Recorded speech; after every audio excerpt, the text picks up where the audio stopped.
Greetings and salutations, everyone. My name is Etienne Jr, and welcome to my YouTube channel. Today, I'm going to be talking about my Week 4 running back rankings for the 2023 fantasy football season. Over the course of today's episode, we're covering all topics related to the running back position, beginning with matchups. We'll talk about which defenses thus far this season on average are giving up the most points to opposing running backs in terms of rushing statistics isolated in order to identify the most advantageous matchups going into the given week. After which, we'll talk about my top 36 ranked running backs. I'll share with you guys my thought process and opinions along with statistics that justify their rankings as we approach week 4. Again, there are a lot of injuries and there's a lot of players in which we're hoping that they're going to be available going into the given week, such as in Austin Eckler or potentially Saquon Barkley. Nonetheless, we'll keep that monitored as the week progresses. Do not forget, rankings are always subject to change. So for those of you who have not yet already, be sure to subscribe to stay up to date on my latest content. Again, we're making daily fantasy football content for the entirety of the 2023 season for the singular purpose of trying to help you win a fantasy football championship. So be sure to subscribe and help us get closer to achieving our goal of 80,000 subscribers. Thank you very much. Greatly appreciate that.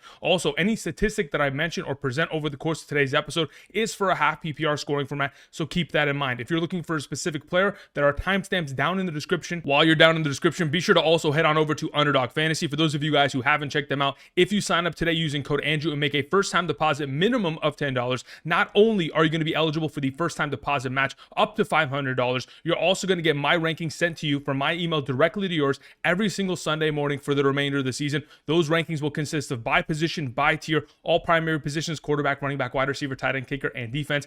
Of course, half PPR, full PPR, and top 120 flex. So regardless of what you're doing on Sunday mornings, you'll have my rankings available. Be sure to check your spam folder every single Sunday morning when you go ahead and sign up. For those of you who are wondering if you're eligible to take advantage of the opportunity, check out the map to the right side of the screen. And of course, draft responsibly, play the Pick'ems games via Underdog Fantasy. I'll go ahead and go over some Pick'ems later on in today's episode, but ultimately, a lot of fun to be had there, so check them out. Thank you very much. All right, let's talk about the running back position, beginning with matchups going into week 4. Obviously, the events of week 3 were quite impactful on the overall standings here. As you can tell, the Denver Broncos have jumped to the number 1 spot, obviously because of the efforts of the Miami Dolphins running backs. But nonetheless, like I've mentioned in the past, I only isolate running back rushing statistics for a reason. So that's running back rushing yards and rushing touchdowns, primarily because when we're talking about matchups at the running back position, the receiving upside of a running back primarily has to do with the offensive coordinator and the quarterback's tendencies to get the running back implemented in the receiving game. It's not a matter of matchup. And even though there are going to be circumstances where there are teams that are correlated with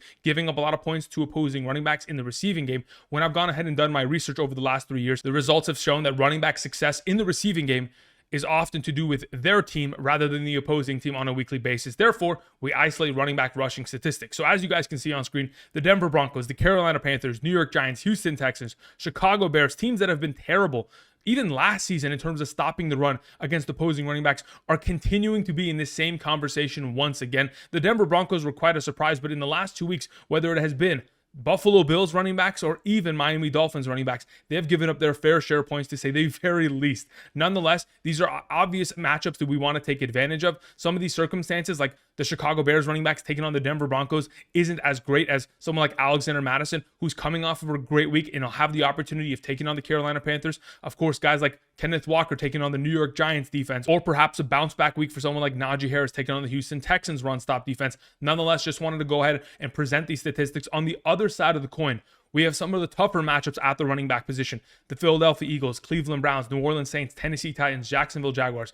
In terms of a yard per attempt average, I mean, allowing less than 3 yards per carry, which is the Tennessee Titans and Philadelphia Eagles deal thus far this season, it kind of gives you an understanding just how we cannot trust running backs going up against these teams. Unless you're going to have receiving upside to be able to accommodate for your overall performance, it is going to be very difficult to be able to justify playing running backs in those given matchups. Because again, even though we saw Jerome Ford score a receiving touchdown and a rushing touchdown against the Tennessee Titans last week, he was 10 for 18 rushing. A 1 yard per carry average is nothing to be happy about. So ultimately, going forward, just want to keep those in mind. Now that we've gone ahead and gone over matchups, I'll go ahead and reference back to these statistics over the course of today's video. But let's go ahead and let's hop into the top 36 standings at the running back position. Beginning with our number 1, we have Christian McCaffrey of the San Francisco 49ers. It's plain and simple. He takes on the Arizona Cardinals. He's coming off of another 20-point fantasy point performance against the New York Giants on a short week. And on top of it, continues to see himself a high level of opportunity. In the last 15 games that Christian McCaffrey has played for the San Francisco 49ers, in which he's played 50% of the snaps minimum, The last 11 consecutive games of those opportunities, he's had 1 touchdown minimum, and in 9 of those 11 games, he's been able to secure 100 or more total yards. I mean, when you're getting yourself 100 yards and a touchdown, 16 fantasy points, pretty much on a base value of production, by all means, anything after that is just gravy, and he's continuing to put up incredible numbers, not only on the ground, but through the air. And the fact of the matter is, even in games in which they're expected to win, we're not seeing a lot of Elijah Mitchell being utilized, which gives us more upside within Christian McCaffrey's given week over the course of the season. Therefore, going up against an advantageous matchup in this given week, taking on the Arizona Cardinals, the division rival, should be a fantastic play. Tony Pollard is our number 2. Tony Pollard is coming off of a week in which he had 23 attempts, 122 rushing yards, wasn't able to find the end zone, but a 5.3 yard per carry average is incredible. And on top of it all, he's coming off of a week in which he played 86% of the offensive snaps. He is not coming off the field, and even though he wasn't able to find the end zone last week, was still a sufficient play with 13.6 half PPR fantasy points. Now, in the last 2 games, he's been able to have himself 32 touches and 26 total touches. That's a lot of opportunity for a running back of the stature of Tony Pollard, but he's been able to handle it well, even without a fully healthy offensive line ahead of him. The starting center and right guard were both out this last week, which obviously made a huge difference down in the red zone as they were putrid. In the last 2 games, the Dallas Cowboys in the red zone have been one of the worst teams in the National Football League, outside perhaps the Jacksonville Jaguars as of late, or perhaps some of those teams like, the Chicago Bears or the New York Giants. Specifically, in the last 2 games, the Dallas Cowboys are 3 for 11 in the red zone, and they're 2 for 7 in goal-to-go situations.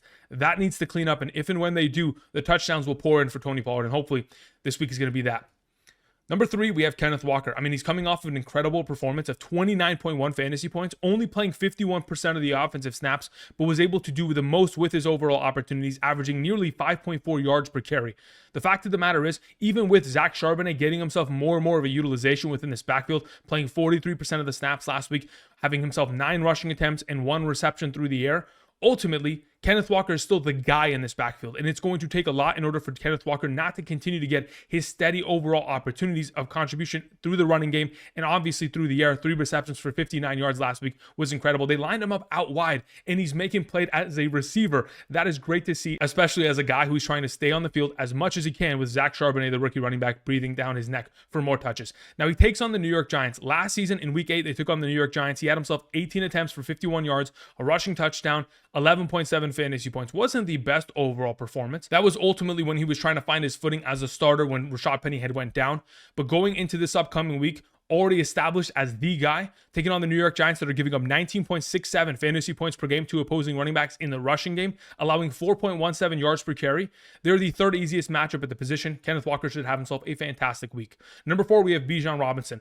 The fact of the matter is, the Atlanta Falcons live and die on the running game. And unfortunately, last week, they took on a buzzsaw of a defense with the Detroit Lions. The Detroit Lions are incredible in terms of stopping the run. And I'll mention just how great they are when we talk about Aaron Jones in a bit, because again, those 2 teams take each other on Thursday night. But in regards to the potential of Bijan Robinson, he played 81% of the snaps. And even though he had 14 touches, he wasn't better than 8 total fantasy points. It's a matter of finding the end zone and being relevant as an offense. And if you're not able to efficiently run the ball with Bijan Robinson only averaging 3.3 yards per carry, and of course, Tyler Algier struggling in his overall opportunities, they're not going to find success as an offense, and that's just the fact of the matter. Going into this week, they take on the Jacksonville Jaguars in Wembley Stadium. The Jaguars are one of the best run-stopping defenses in the National Football League, only allowing 3.11 yards per carry on average to opposing running backs and only 7.5 fantasy points per game to opposing running backs in rushing statistics alone.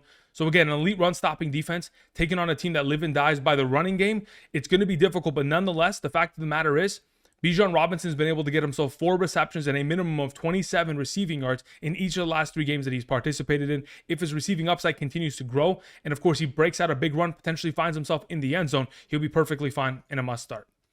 Number 5 is Travis Etienne. On the other end of that matchup, of course, we have the Jacksonville Jaguars. If I'm not mistaken, they're going to have 2 weeks in a row in London, but taking on the Atlanta Falcons this week shouldn't be a difficult matchup overall. It's just a matter of, can Travis Etienne continue to get a high percentage of the overall workload, again, playing 71% of the snaps last week, 19 rushing attempts for 88 yards, 5 overall targets that led to 4 receptions and 50 receiving yards.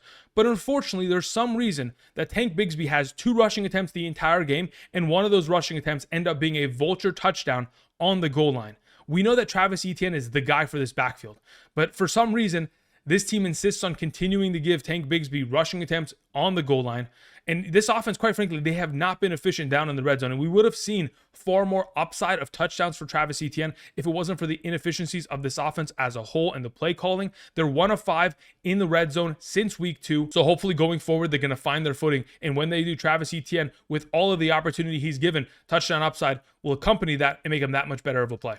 Moving on to our number 6, the thumbnail of today's episode, we have DeAndre Swift. This is the DeAndre Swift that we wanted the Detroit Lions to utilize. We wanted them to give him the ball a consistent volume of times, but for some reason they insisted on not doing so. And obviously there were some injuries that DeAndre Swift continued to have to battle with over the course of the years.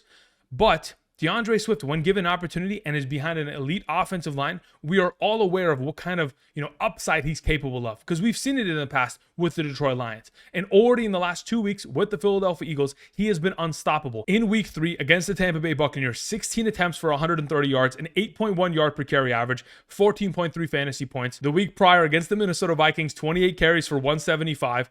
Over 25 fantasy points.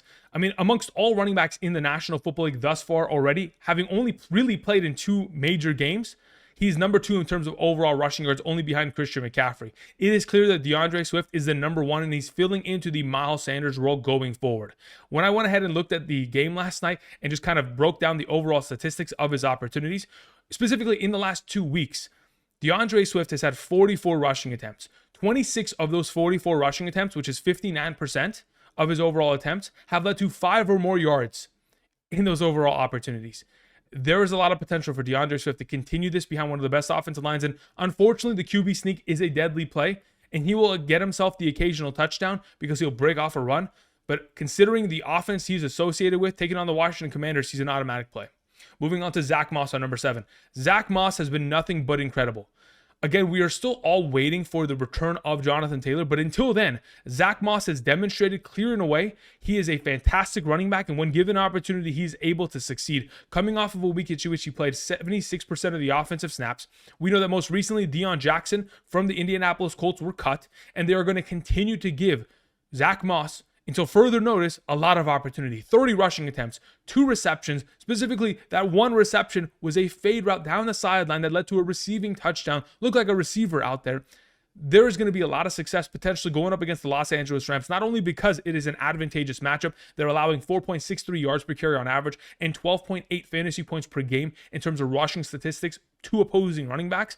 Zack Moss is associated with an offense that wants to run the ball. Shane Steichen, regardless of who's at the quarterback position, is going to continue to ground and pound behind this incredible offensive line. And even though the offensive line is dealing with injuries, they're still finding themselves a lot of success, especially going up against the Baltimore Ravens last week. They were able to continue to pound the rock and find incredible volume of success, averaging over 4 yards per carry with those overall 30 attempts. Usually when you have that high of a volume of attempts, usually that yard per carry average would diminish, considering you're getting tired and the defense is beginning to kind of pick up on the idea that you're running the ball.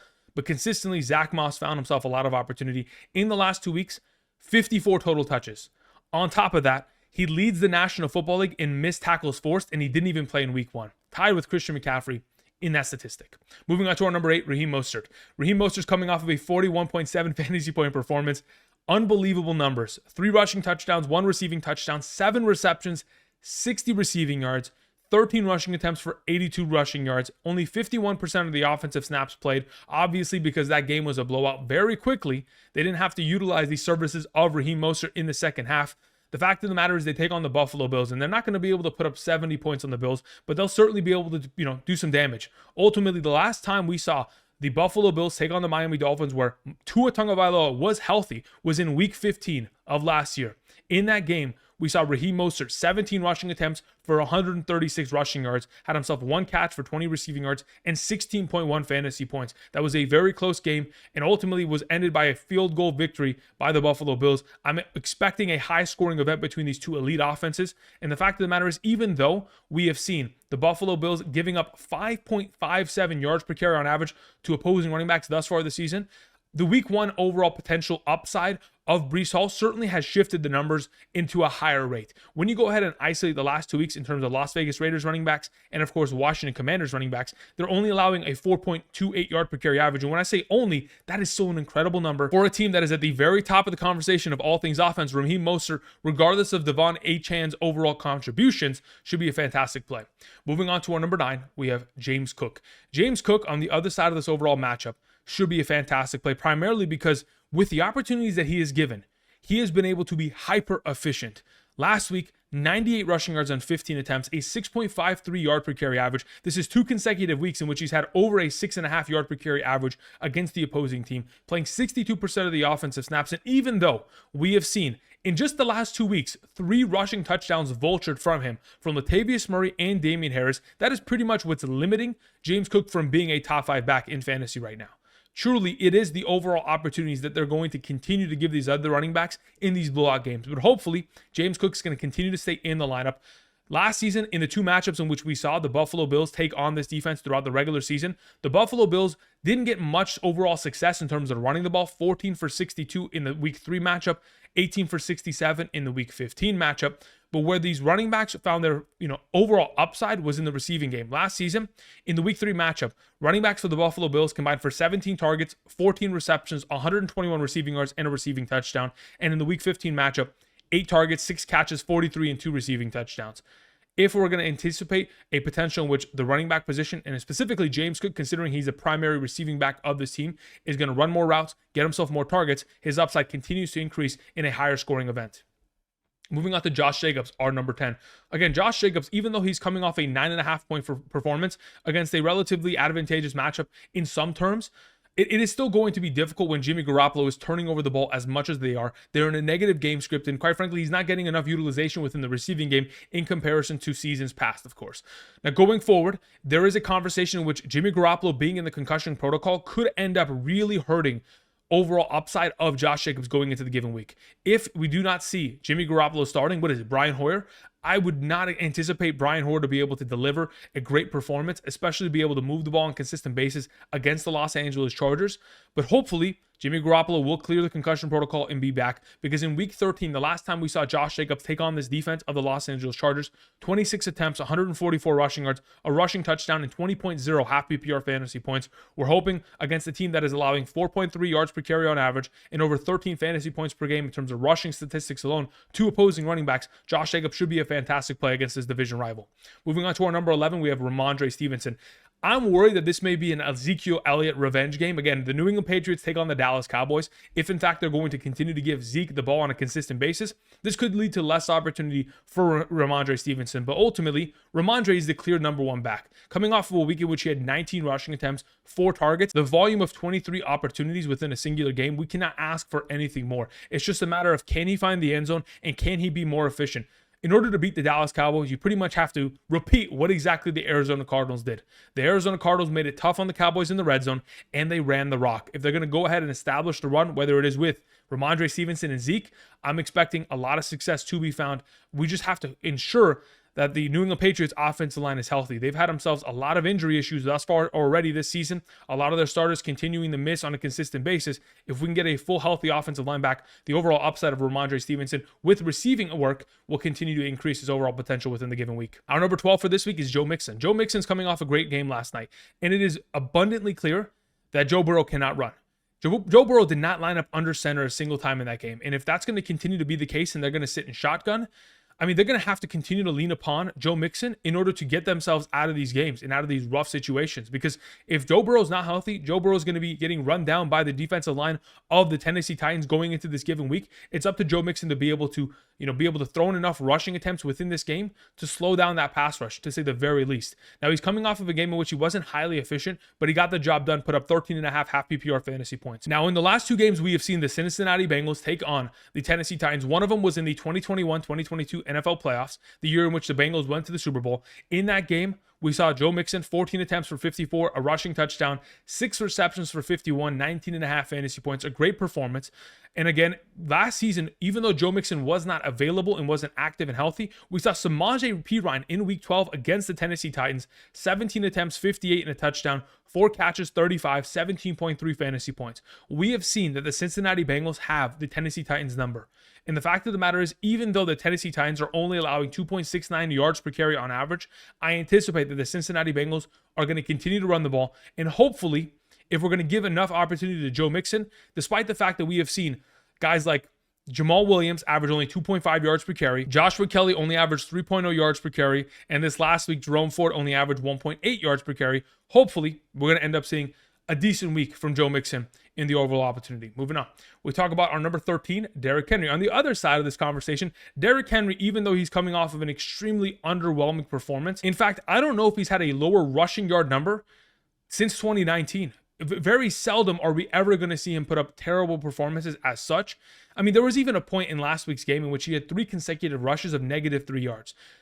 To say the very least, this offensive line is not playing well. They are not healthy, and they're not able to move the ball either through the air, which makes it extremely difficult to stay in games and keep the game script in which you can keep Derrick Henry on the field. Oftentimes, you have to bring in Tyjae Spears because the Tennessee Titans have found themselves in desperate situations where they have to throw the ball. I mean, Derrick Henry only played 38% of the offensive snaps last week. Again, it is very bleak to say the very least. Nonetheless, in the last 2 games in which he's taken on the Tennessee Titans, he's had 12.2 fantasy points and 13.2 fantasy points. Ultimately, has been saved by receiving yards and a receiving touchdown. His overall efficiency against this defense hasn't been incredible. And the way that defensive line looked last night, they're going to make it very difficult for Derrick Henry and Ryan Tannehill going into the given week, especially with their offensive line not being in tip-top shape. Therefore, Derrick Henry a little bit outside of the top 12, but still a reasonable start. Number 14, we have Alexander Mattison. Alexander Mattison, in a put-up or shut-up game, had himself an incredible week. I've mentioned it last week specifically. Alexander Mattison, in the first 2 games of the season, really was up against incredible run-stopping defenses with the Tampa Bay Buccaneers and Philadelphia Eagles. That is apparent by the statistics that we show in terms of matchups already thus far this season. Alexander Mattison taking on the Los Angeles Chargers demonstrated that he can get the job done and he can be the primary back. And even though everyone is wondering, now that Cam Akers has been traded to this team, is there going to be a lesser value for Alexander Mattison? You got to understand why Cam Akers was traded. There was obviously some internal conflict with the Los Angeles Rams, and the fact of the matter is they gave him away for free. The overall compensation that they got in return was a 2026 conditional 6th-round pick. And the only reason they sent him over to the Minnesota Vikings is because Sean McVay has a relationship with his former offensive coordinator, who is now the head coach of the Minnesota Vikings, Kevin O'Connell. So they gave him away for free. They shipped them away. And now, the Minnesota Vikings, they get a little bit more running back depth. But ultimately, this is still Alexander Mattison's backfield. And I think going against a very advantageous matchup, taking on the second best matchup at the position against the Carolina Panthers, specifically allowing 23.47 fantasy points per game to opposing running backs in terms of running back rushing statistics thus far this season already. Kenneth Walker coming off of a 29-point week. I'm expecting a potential upside performance here from Alexander Mattison. On number 15 is David Montgomery. Earlier today, prior to this recording, we had a report that was released that came out of the Detroit Lions press conference in which Dan Campbell, their head coach, said that he is starting to feel pretty good about the potential of David Montgomery and, of course, their offensive lineman Decker returning for Thursday's game. It is a short week, but the fact that he says that they are trending in the right direction and it is a very promising look for the potential of them playing in the given week. David Montgomery obviously taking off week 3 due to that thigh bruise could potentially be available. And if that's going to be the case, by all means, we're firing him up. Thus far this season, weeks 1 and week 2, has been able to put up a great amount of fantasy points, double digit in both games, 21 rushing attempts for 74 yards, 16 rushing attempts for 67 yards, a touchdown in each game. And even though he isn't hyper efficient, the volume is there. And if he's back in the lineup on a short week against a division rival, I expect a lot of utilization going into the given week. Moving on to James Conner, number 16. Man, James Conner has ran so well in each of the last 2 games. The question is, can he continue that going up against the San Francisco 49ers? Even though he's coming off of a week in which he averaged 7 yards per carry against the Dallas Cowboys, it is going to be different. Taking on a defense that's only allowing 3.58 yards per carry on average, again, it's very difficult to anticipate the potential upside within this given game. It's often going to require James Conner finding the end zone or potentially getting himself a lot of receiving work.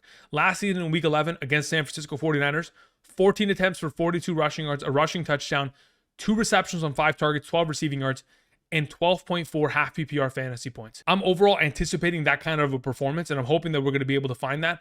Already thus far this season, got himself 16 touches minimum in each of the first 3 weeks. As long as this team's not getting blown out, they're competitive in games. They're going to continue to give him a lot of rushing attempts where he'll be able to find himself a lot of success. Moving on to our number 17, Aaron Jones. There is a potential in which Aaron Jones is trending in the right direction to play on Thursday. If that is the case, by all means, we want to start Aaron Jones because he's a stud running back. In his absence, A.J. Dillon has been terrible. You would have thought that A.J. Dillon was on this team to take over for Aaron Jones in these scenarios and that he would be efficient when given ample opportunity, but that has been the very least of our overall concerns. A.J. Dillon isn't even running the ball on the goal line. There were opportunities in last week's game against the New Orleans Saints in which they're on the goal line and he's not even in the game. That in itself gives us a little bit of an indication as to where this team is going, and they need Aaron Jones back. Obviously, A.J. Dillon coming off of 2 performances in which he combined for 26 rushing attempts for 88 rushing yards, 44 rushing yards a game with no Aaron Jones in the lineup is absurd. Nonetheless, we have Aaron Jones taking on the Detroit Lions. This is, like I mentioned earlier, in regards to the overall upside performance of Bijan Robinson last week. Obviously, Bijan Robinson struggled because they took on the Lions. The Lions defense has been one of, if not the best run-stopping defense in the National Football League, even going back to 2022. In the 2 games last season in which Aaron Jones took on this defense, 9 for 25 rushing, 12 for 48 rushing, 5.5 fantasy points, 6.3 fantasy points in those overall contributions. Since week 11 of the 2022 season, the Detroit Lions have allowed less than 82 rushing yards in 10 of their last 11 games that they have played. They have allowed less than 60 rushing yards to opposing running backs in 7 of their last 11 games. Thus far this season, they've given up 23 yards to Isiah Pacheco, 43 yards to Kenneth Walker, and 33 yards to Bijan Robinson. The fact of the matter is they are incredible at stopping the run. It's going to be difficult for Aaron Jones, but luckily, he has touchdown upside and receiving upside that'll help him. Moving on to our number 18, we have Kyren Williams. Kyren Williams played 100% of the offensive snaps on Monday night, yet he didn't have a single snap in which he chip blocked one of those defensive ends. I can't believe, as a Rams fan, I do not understand how it is even possible where Matthew Stafford is getting battered and bruised for the entirety of that second half. And not one of these times they thought, you know what, let's leave a tight end in or let's leave a running back in to chip block one of these defensive ends because our left tackle is in shambles. Anyway, I digress. Nonetheless, the fact of the matter is Kyren Williams is getting himself a lot of opportunity, running himself a lot of routes, getting a lot of targets, overall rushing attempts. But the fact of the matter was the negative game script really did impact the overall upside of Kyren Williams in this given week. They sputtered a lot down in the red zone. Obviously, they had 3 field goals until their final touchdown late in the game in which they were trying to scramble for some points. Nonetheless, going forward against the Indianapolis Colts, if in fact the Rams start off a little bit hotter and they're able to at least put together drives and protect the quarterback, we'll see far more overall improvement from Kyren Williams and his overall fantasy production within the given week. Before we continue on with the second half of the running back conversation, let me remind you guys, if you guys haven't checked out the 1.01 brand, the Andrew Kirchhoff YouTube channel's official merchandise line, you can go ahead, check out AndrewKirchhoffShop.com today. Again, at this current moment in time, we are offering free shipping thanks to all of your guys' continued support. So again, if you guys are interested, go ahead, rep the merch, high quality, comfortable, and stylish clothing for your most stressful of upcoming fantasy football Sundays. Thank you very much for all of you guys who have already gone ahead and supported and will continue to do so. Thank you. Appreciate it. All right, let's go ahead and let's talk about number 19, Isiah Pacheco. Isiah Pacheco has an advantageous matchup primarily because this is going to be a blowout game. Taking on the New York Jets with Zack Wilson at quarterback on Sunday Night Football, Patrick Mahomes and the Kansas City Chiefs, even though they're taking on a tougher defense, should be able to put up a high volume of points. And if and when they do, it is going to lead to a lot of rushing attempts for Isiah Pacheco. Hopefully finds him in the end zone just like he did last week. And with all of that contributed, he's going to have himself a solid week of overall production. And considering how well the interior of this offensive line is played in terms of run blocking, he's only going to continue to find himself success in these one-sided affairs. Moving on to our number 20, we have Jahmyr Gibbs. If in fact we do see David Montgomery return to Thursday night, Jahmyr Gibbs is a lesser play. Even though Jahmyr Gibbs is coming off a week in which he had 17 rushing attempts for 80 rushing yards, only 1 catch for 2 receiving yards, 8.7 fantasy points, the opportunity was there. 19 overall opportunities, 18 overall touches. Obviously, he didn't find himself in the end zone because Jared Goff decided to, I don't even know whose play call this was. They ran a read option with Jared Goff, and Jared Goff kept the ball and ran into the end zone on the goal line. To say the very least, that is unexpected. Nonetheless, we know that there isn't going to be any sort of contributions from guys like Craig Reynolds or Zonovan Knight if, in fact, David Montgomery misses. But ultimately, if David Montgomery is there, Jahmyr Gibbs is a lesser play. Otherwise, Jahmyr Gibbs would pretty much fill in to the overall number in which David Montgomery sits right above him as number 15. All right, let's go ahead and move on to our number 21. We have Jerome Ford of the Cleveland Browns taking on the Baltimore Ravens. The Baltimore Ravens got battered and bruised in the running game against Zack Moss. So why not someone like Jerome Ford? Jerome Ford, even though he is going to be splitting some touches in overall utilization with Kareem Hunt going forward, we know Pierre Strong got himself a lot of utilization, primarily because Kareem Hunt was on an overall pitch count. Going forward, we're going to see more of a combination of this backfield. Otherwise, Jerome Ford is still going to be the primary running back. We'll see a lot of, passing utilization go in the direction of Kareem Hunt, and they may decrease the overall upside of Jerome Ford, but Jerome Ford in each of the last, 2 games has scored at least one receiving touchdown. So going forward, we're hoping that he's going to continue to see himself receiving upside, continue to get himself the goal line rushing work. And if Deshaun Watson continues to play as well as he did in terms of efficiency in the passing game, going against the matchup where their secondary is completely injured, I'm expecting Jerome Ford, the Cleveland Browns, to find themselves a lot of success in the given week. Number 22, we have Javonte Williams. It is an advantageous matchup. They take on the Chicago Bears, and even though Javonte Williams hasn't been super high upside, we have seen different spurts in which he can break off huge runs. He can make defenders miss, and it's just a matter of giving him more opportunity and being in a better game script. Being down, 14-35 in the second quarter, obviously leads to your team having to pass the entire time. So it wasn't a surprise that Javonte Williams only had 11 rushing attempts for 42 rushing yards. But in terms of opportunities in comparison to the other running backs in this backfield thus far this season, in the last 2 weeks, Javonte Williams has consisted of 23 rushing attempts and 6 targets. That's 70% of the running back rushing attempts and 46% of the running back targets overall in the last 2 games. The Bears' run-stopping defense is allowing 18 fantasy points per game, which is an average of 100 rushing yards to opposing running backs and 1.3 rushing touchdowns. I'm hoping for Javonte Williams to have himself a breakout game here and finally get on track. Number 23 is Achane. Okay, so as of yesterday's interview with Peter King, Achane specifically said that that's how he wants his name to be pronounced. So going forward, we're going to be very mindful in the idea that that's how we're going to pronounce, not Achane. So there it is. Get ready for it. Either way, as of this current moment in time, coming off of a 49-point performance, the overall opportunities that they gave him were early and often. Like, it was immediately in the second drive of that game where the score was still 0-0. Achane was getting himself touches. So as we approach the given matchup, last season with Tua in Week 15's matchup against this defense, they ran the ball 23 times with their running backs for 179 rushing yards and a rushing touchdown. Again, the Buffalo Bills thus far this season, in the last 2 weeks, giving up 4.28 yards per carry on average to opposing running backs, 25 attempts for 107 rushing yards. Again, if it wasn't for the fact that it was a blowout, Bijan Robinson Jr. was finding himself a lot of success, averaging 7 yards per carry against that defense. I think Achane, Raheem Mostert, both of them should be great plays in the given week. And obviously, we understand what this overall upside looks like. There's a chance that Achane could take a singular carry to the house, reception, doesn't matter. He's got himself that potential burst to make himself a home run hitter within the given week. Our number 24 is the return of Alvin Kamara coming off of the suspension. He takes on the Tampa Bay Buccaneers. I don't know how much overall opportunity he's going to be given. The assumption is that he may not be given the full overall workload, but it's going to be a very difficult matchup nonetheless, taking on the Tampa Bay Buccaneers. Week 13 of last year against the defense, Alvin Kamara, 12 attempts for 26 rushing yards, 2 catches on 11 receiving yards, 4.7 fantasy points. Not the greatest overall production, but again, it is a difficult matchup to say the very least. On top of the fact that you have Jameis Winston taking on his former team. The last time Jameis Winston took on the Tampa Bay Buccaneers last year, 3 interceptions and wasn't a nice overall game. But what I will say is promising is the fact that Alvin Kamara is going to return. He's going to get himself receiving upside, and potentially because of the lack of utilization of Taysom Hill this season, he will also have rushing touchdown upside. Late last season, in the final 4 games of the year, weeks 15 through 18, Alvin Kamara's overall rushing attempts consisted of 21, 20, 16, and 23. The rushing yard totals consisted of 91, 76, 73, and 107. They're going to get back to running the ball, and if and when they do, Alvin Kamara is going to find himself as a fantastic play. This week just makes it a little bit difficult because of the Tampa Bay matchup. Moving on to our number 25, we have Miles Sanders. Miles Sanders takes on the Minnesota Vikings.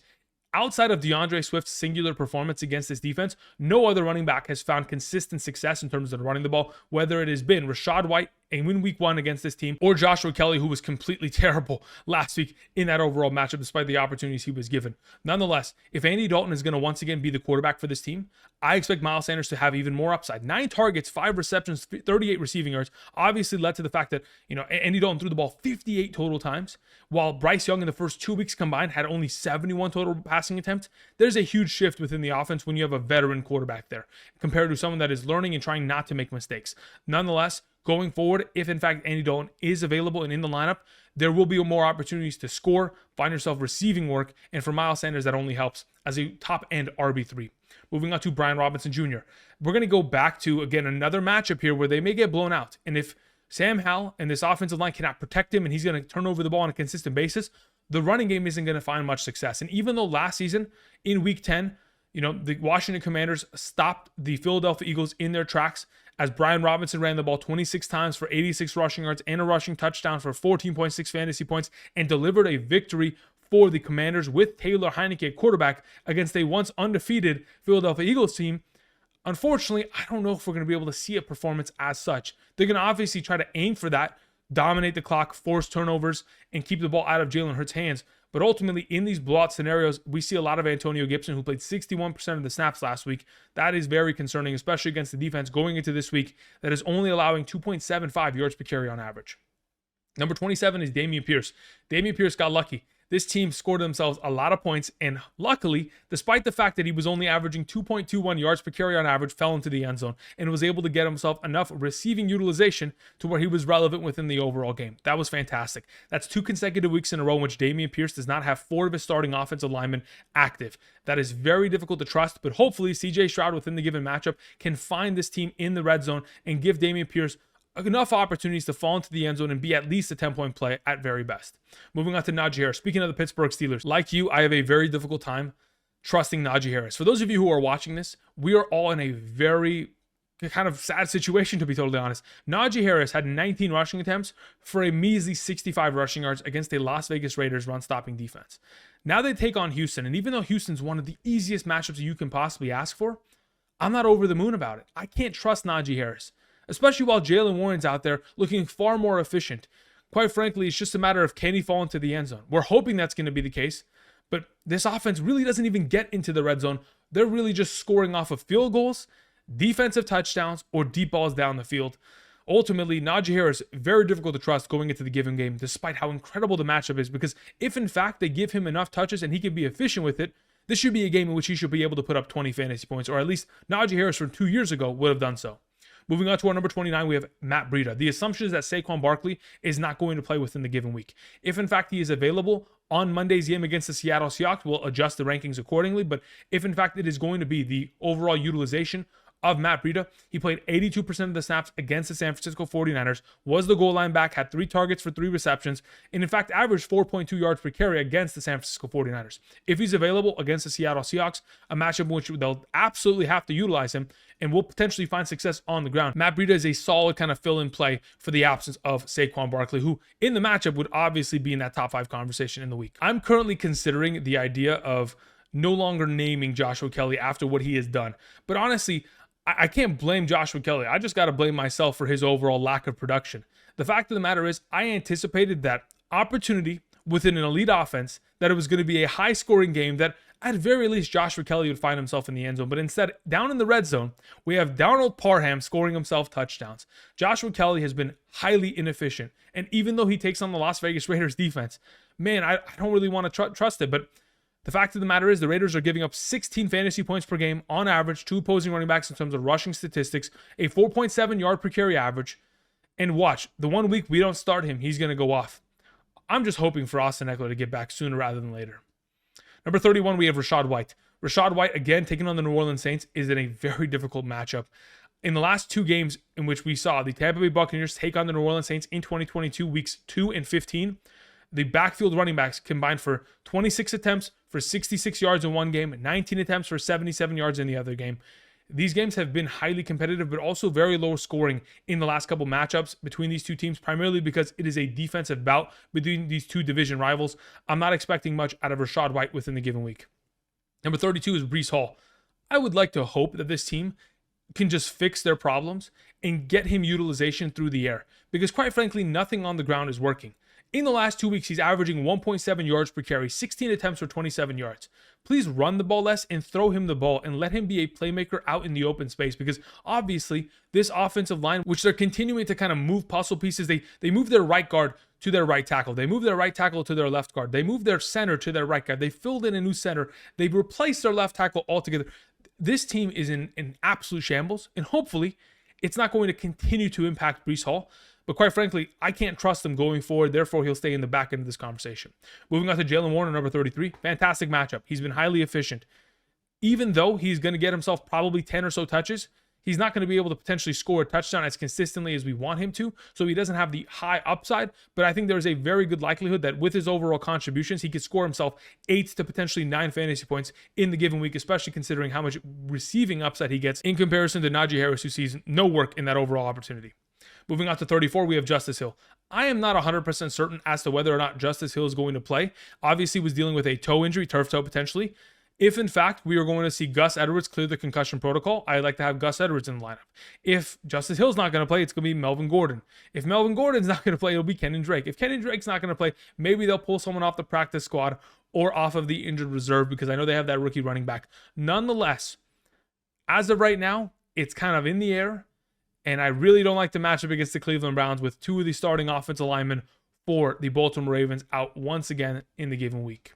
Moving on to our number 35 and number 36, we have Roschon Johnson, Khalil Herbert, both of the running backs who will be responsible for taking on the Denver Broncos, a team who just gave up 200 rushing yards to Devon Achane, 2 rushing touchdowns to him, and then respectively also gave up 2 rushing touchdowns to Raheem Mostert, and 60+ rushing yards, or I think it was 82 rushing yards to Raheem Mostert. There is an opportunity on hand here. But the fact of the matter is, the Chicago Bears offensive line is horrible. This team is struggling. And even though I'd love to see these 2 running backs find success because they have been just terrible all season long, I'm just waiting for the day for Roschon Johnson to just take over this backfield. And I'm also waiting for the day for Justin Fields to start running the ball more. Goodness gracious, this team is a disaster. Nonetheless, that is going to close it out for me. These are my top 36 running backs. Again, remember, rankings are subject to change. There are going to be a lot of injuries, injury news that is revealed over the course of the week. Potentially the status of Aaron Jones for Thursday night, David Montgomery for Thursday night, Austin Eckler, Saquon Barkley. Are they going to return? Time will tell. Nonetheless, if you guys have not yet already, click the like button down below if you enjoyed today's content. Subscribe if you have not yet already. And please help us get to our goal of 80,000 subscribers. Again, another continuous achievement to continue to grow the community and continue to produce daily fantasy football content for the entirety of the 2023 season. Again, don't forget to go ahead and check out Underdog Fantasy at this current moment in time. If you sign up using code Andrew, make a first-time deposit minimum of $10. Not only are you going to be able to take advantage of potential drafts or potential, pick-em slips that you can put together, you'll also be able to get my rankings every single Sunday morning for the remainder of the season from weeks 4 through 18. So be sure to go ahead, check that out today. I appreciate y'all. Until tomorrow, we'll be talking about the wide receiver position. I'll see you guys. Peace.